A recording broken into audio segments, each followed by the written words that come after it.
Hey everybody, Matt Burke here. Tonight I'm going to be reviewing Conan the Barbarian number 5. This is a new story arc right here. We got the Mike Deodato cover, and we're going to have a new artist. But yeah, let's get into it. Love seeing all this new Conan stuff, man. This is the year of Conan. I'm telling you, it hasn't been. This is the year. This is where we're picking up on the map right here, just out of Zamora in the town of Shidazar. I believe that's how you pronounce it. On the Road of Kings. After traveling east for many months in search of adventure, Conan of Samaria headed west into the port city of Argos. Running afoul of local authorities, the Cimmerians stowed away on a trading ship, only for that vessel to be raided by pirates loyal to a Shemite captain named Belit. Impressed by the barbarian's strength and spirit, the fiery queen of the Black Coast offered him a new life. At Belit's side, Conan found great passion and vast treasure, but it would not last. After his queen's tragic demise, the Cimmerian now drowns his sorrows on the steady streets of Shadazar, working as a brute for a group of thieves calling themselves the Greyhounds. So, right here we're going to see a little bit of kind of like a recap of Queen of the Black Coast, which is one of Howard's most famous stories, where you meet this pirate queen that Conan kind of gets to basically what they said in there. They go out, they have adventures, and they pirate it up. He's got a pirate, and then she kind of breaks into his she kind of figures him out. She kind of humans with him a little bit, and that's I guess one of the few stories you can kind of really get into Conan's psyche. And there's some famous lines in there that they've taken from the movies and whatnot. But here we go. Time is a thief, heartless. So you got him. He's checking her out. Cruel. It steals our vibrant spirit to feed it its endless march. So I'm digging this art right here. The lighting, but not the art. The lighting kind of reminds me of something that I don't know if you guys ever heard of him, but Lee Bermejo. Some of the people that color his books, or he colors it. Not his pencils or inks, but the lighting kind of reminds me of something he would do. Like I think he did a book called like Survivors or something like that. But I don't know. He's a cool killer artist. I think he's done some Conan stuff too. But anyways, after traveling east for many months, Conan swept back to the west, wandering from city to city in search of something more. Look at that. Him and his lady, man, they're just chopping it up, probably figuratively and literally. Fleeing from a port in Argos, the shipping vessel he stowed away on was raided by a pirate ship called the Tigris. By the end of that raid, he joined the pirate crew by a Shemite beauty named Belit. And on her side, the Cimmerian found the passion he'd been missing and enough treasure to last a lifetime, however long that may be. So, wasn't too long. My love is stronger than any death. I have lain in your arms, panting with the violence of our love. My heart is welded to your heart. My soul is part of your soul, but not for long. They did him dirty. I think, I don't know, man, this is probably one of Conan's biggest, love stories. I mean, and it kind of fucked them up, Their confidence carried them up the Zarkeban River, intent on even more treasure and glory. So their confidence died in those forbidden jungles, stained with monstrous blood and the stench of the Black Lotus. So that's a little recap, kind of like doubled it up. Yeah, I'm loving this. I am loving this art. I ain't gonna lie, it's pretty cool. It's more kind of photorealistic compared to Delatorre's. I do favor Delatorre's art way more, but this guy's, he's kicking ass. His name is we still got Zub writing it, but the artist is Doug Braithwaite. I think that's how you say it.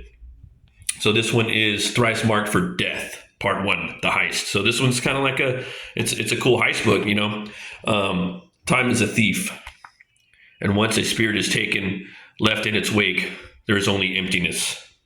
So we got Conan right here. He's just like depressed, man. He's just on a binger. He's just drinking. He's working as a thief right now. He's no longer a straight up pirate. Now he's a thief in these cities, and he's filled of emptiness and loathing. This his new partner in crime is telling him to get up, calling him like a a dumb horse, and they're basically like getting ready to leave, and the bartender's telling them like, "Hey man, you're gonna need to pay off his tab." We get a little rum right here, a little Sailor Jerry kicking. Great way to spend Easter. And right here, they're about to jump in here. She's calling him boy, ready to go boy. I love the helmet. It's a classic. He's got the most classic looking like Conan garb right here. This is how I always imagined Conan, even like really before Howard kind of Frazetta started on him. Surprise, you fools! You're about to be what the? They jump in there. He just throws his body in there, all wasties. Taking the see. This new artist isn't afraid to show some some ass kickery gore. There are curses and screams that break the stillness of the night, but their sound rings hollow in Conan's head. He doesn't care who these men are or what they're guarding. Damn, dude. Right up in the face. He just wants to finish this task and return to drunken oblivion. Yeah, man. He just wants to drown himself in sorrows. Next up, we have, they have a new mission right here. There's this obsidian like rock they need to get, and they need to break into this new temple. And right here, you're gonna see this mysterious character come up right here.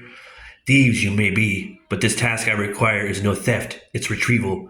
It's taking back an artifact stolen from the Yellow Hand many moons ago. A fine-cut, dark stone called Taram's Touch, currently locked within the Temple of Bel. So they have to go and get that.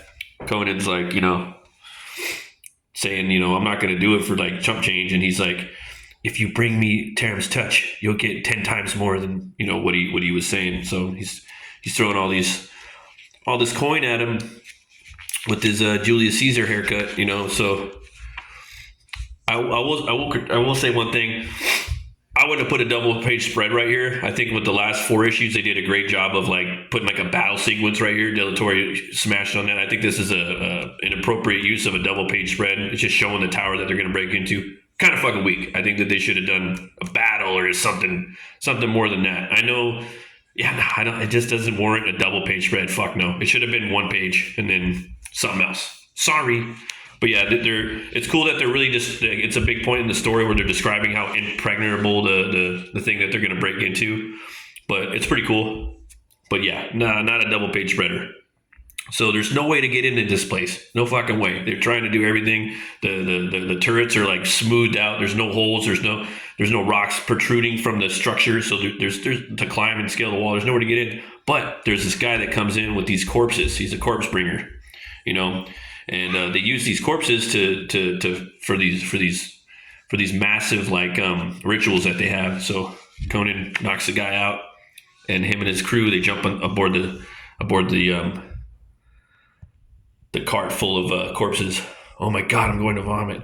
Best not. And they finally get into the city, and they pull up to like the little spot where they process the bodies.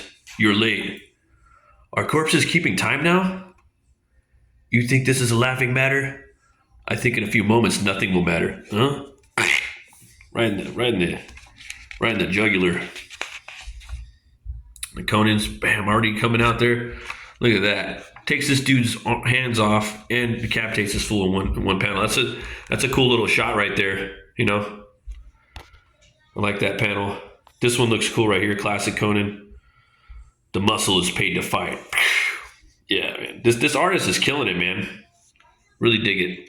And then you see Conan right here. He's still looking pretty young. It's just a little bit after the last story. He's not all swolled up. He's still like lean, mean, taking it, taking names. And another cool thing about Conan, man, is just these stories anywhere in his lifetime.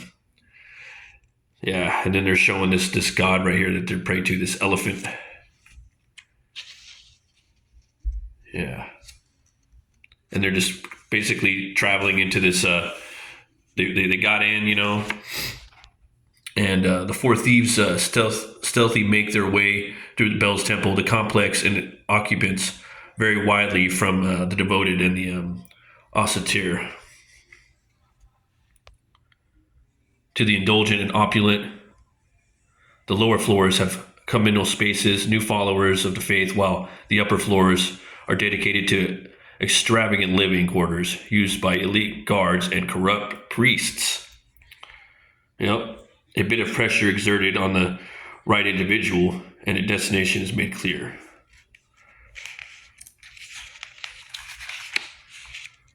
Yeah. So they found the box. We don't know what's going to happen. I recommend you guys come and pick this up. I do give this book 2 horns way up. I don't want to, spoil what's on the next page, but yeah, man, I dug this book. I mean, it's just that double page spread I thought was kind of weak. Cool little backup on the Queen of the Black Coast right here. You can learn about Bell or Belit, and they're just talking to that. We got right here some more information right here. Diabolical dialogues. Little synopsis about this new thing. Gather round, Hyborian heroes, and glimpse behind the scenes of comic book creation. We are here at Heroic Signatures in Titan and are honored to highlight the brilliant media shaping our beloved Sumerians adventures through a series of captivating artist interviews. This month, meet our master of visual sorcery, the Diabolic Doug Braithwaite. So this is a cool little interview right here. I haven't read it yet. I'm going to go and read it. Got a cool Jay Lee cover right there.